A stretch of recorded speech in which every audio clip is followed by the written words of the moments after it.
Literal na tahimik. BY, grabe sobrang tahimik ng kotse na Saka to. po yung battery natin, blade battery ang gamit.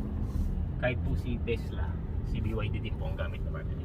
Number 1 sa anong bansa to? Sa lahat, ma'am. Kaya nga eh, no? Global po. Maano na eh. Iyagal siya ko yan. Parang gusto ko na mag-apply ng agent dun sa inyo. Hindi sasakyan. Engine ka rin, ma'am. Naka-engine po tayo. Build your dreams na talaga to. Kaya sir, engine ang gamit. Pag nag-below 60 ako, magsiship siya ng electric.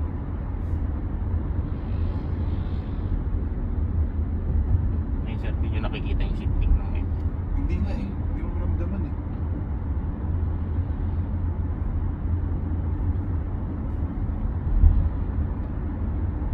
Isang hatak.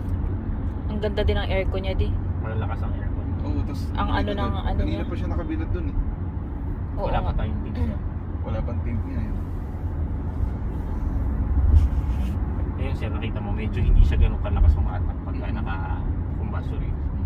Pag ano kuya, kapag, kasi yung doon kami nakatira San Mateo Rizal, Opo. meron kasi kaming area ng daan doon na hindi pa tapos.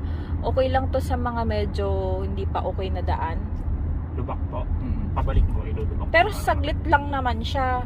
Maganda po suspension nito ma'am. Ilulubak ko sa Oo sa nga, ang kabila ganda po. ng suspension niya. Diyan kami